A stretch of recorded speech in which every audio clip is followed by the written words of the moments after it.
We are in the shop today and we are working on some boot for the baseboards in the Hibbs house. I'm going to show you the problem and what we're going to do to fix it.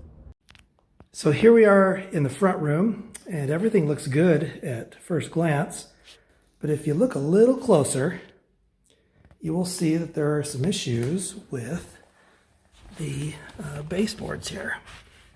And as you can see, there's a gap between the floor and the casing there, or the baseboard. And there used to be a trim piece called a boot that was there. It's disappeared somewhere. So we're going to recreate some boot, put it on there, and tidy this thing up. And that's the problem we're trying to solve.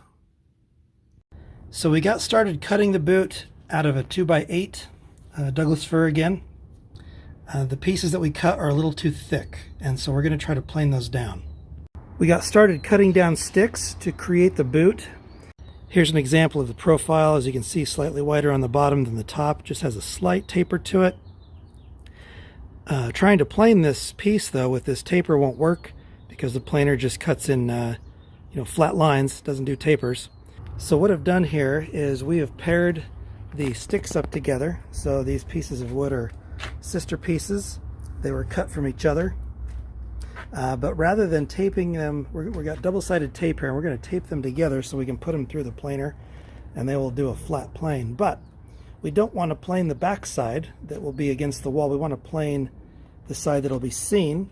And so when we put the pieces together that way, it comes out to look something like this, which has a little bit of a parallelogram type shape to it. So this is the front side that goes against the wall. This is the flat side. Kind of see it like that, but that will plane out nicely since these pieces are mated together, and that should get us the dimensions that we need for installation.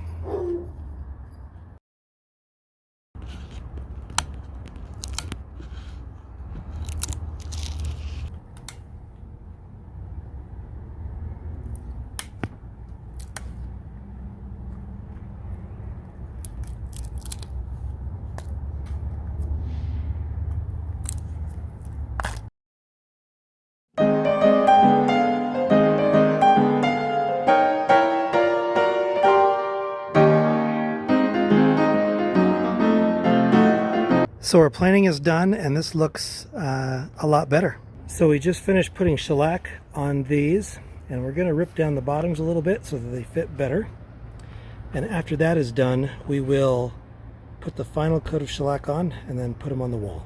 Okay, we've got our stick of boot here, and you can see it's been shellacked. That's 2 coats of dyed shellac and then 2 coats of clear on top. And you can see here, we're gonna got that rough edge on the bottom of these baseboards. Got that gap down there. I'm gonna set this down. Put that down in there like that. And we're gonna tap that in. It's gonna look real good. Our boots are done. Let's check out our work. This is the entryway. Now, just a quick tangent, this patch in the floor I had to take care of before we put the boot on. You can see the process I went through there to make the tongue and groove flooring.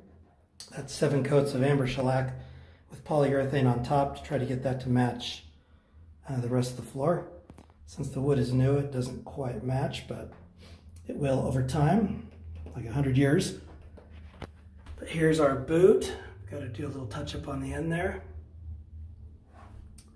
And I had to do a second batch because I ran out.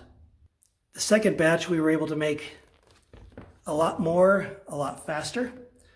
Although there were some quality issues that you can't really tell because of the size of the wood, but the finish on it wasn't as nice. But given what this project was, it seemed like we could get away with that. And here's our dining room space, and you can see the before and afters.